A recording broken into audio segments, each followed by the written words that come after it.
Hi friends, ഇന്നത്തെ recipe ബാച്ചിലേഴ്സിനും busy job ഹോൾഡേഴ്സിനും വേണ്ടി ഡെഡിക്കേറ്റ് ചെയ്യാവുന്നൊരു സ്പെഷ്യൽ ഡിഷായ quick and easy beef curry റെസിപ്പിയാണ്.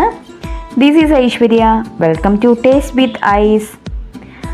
ആദ്യം മിക്സ് ചെയ്യാൻ ആവശ്യമായ ഒരു വലിയ പാത്രം എടുക്കാം.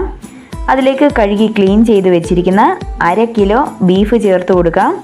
കൂടെ തന്നെ 2 മീഡിയം സവോള നീളത്തിൽ അരിഞ്ഞത്, ഒരു തക്കാളി ചെറുതായി അരിഞ്ഞത്, കുറച്ച് തേങ്ങാക്കൊത്ത് ഓപ്ഷനിലാണ്, വേണമെങ്കിൽ തേങ്ങാക്കൊത്ത് ചേർത്താൽ മതിയാകും, ഒരു പച്ചമുളക് സ്ലൈസായിട്ട് അരിഞ്ഞത്, 1/2 ടീസ്പൂൺ മഞ്ഞൾപ്പൊടി, 1/2 ടേബിൾ സ്പൂൺ മല്ലിപ്പൊടി, 2/2 ടേബിൾ സ്പൂൺ കാശ്മീരി മുളക് പൊടി, 1 ടീസ്പൂൺ മീറ്റ് മസാല, ആവശ്യത്തിനുള്ള ഉപ്പ്, 1 ടീസ്പൂൺ ഇഞ്ചി വെളുത്തുള്ളി പേസ്റ്റ്, 1/2 ടീസ്പൂൺ നാരങ്ങാ നീര്, 2 ടേബിൾ സ്പൂൺ എണ്ണ, 2 തണ്ട് കറിവേപ്പില.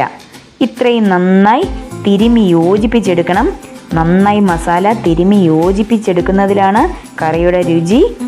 ഇപ്പോൾ മസാലയെല്ലാം യോജിപ്പിച്ച് വന്നിട്ടുണ്ട്. ഇതൊരു 1/2 മണിക്കൂർ റെസ്റ്റ് ചെയ്യാൻ വെക്കാം. ഫ്രിഡ്ജിലൊന്നും വെക്കേണ്ട.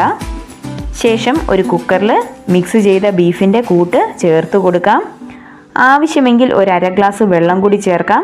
ഞാൻ ചേർത്തിട്ടില്ല. ബീഫിൽ നിന്ന് നന്നായി വെള്ളം ഇറങ്ങി വെന്തോളും. ഇനി കുക്കർ അടച്ച് വെച്ച് ഒരു 6 മുതൽ 7 വിസിൽ വരെ വേവിക്കാം. ആവിയെല്ലാം പോയി കഴിഞ്ഞ് മൂടി തുറക്കാം.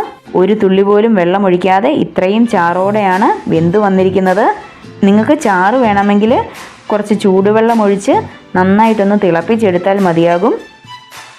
ഇനി ഇതിലേക്ക് കുറച്ച് മല്ലിയില കൂടി ചേർത്ത് കൊടുത്താൽ നമ്മുടെ ക്വിക്ക് ആൻഡ് ഈസി ബീഫ് കറി തയ്യാറായി കഴിഞ്ഞു. ബീഫ് മസാല ചേർത്ത് 1/2 മണിക്കൂർ റെസ്റ്റ് ചെയ്തില്ലെങ്കിലും ടേസ്റ്റിന് ഒരു കുറവും വരികയില്ല. എല്ലാവരും ഒന്ന് ട്രൈ ചെയ്ത് നോക്കിയതിന് ശേഷം അഭിപ്രായം അറിയിക്കൂ. വീഡിയോ ഇഷ്ടമായാൽ ലൈക്ക് ചെയ്യൂ, ഷെയർ ചെയ്യൂ, ചാനൽ സബ്സ്ക്രൈബ് ചെയ്യാനും മറക്കരുതേ. വീണ്ടും കാണാം പുതിയൊരു റെസിപ്പിയുമായി. അതുവരെ ബായ്.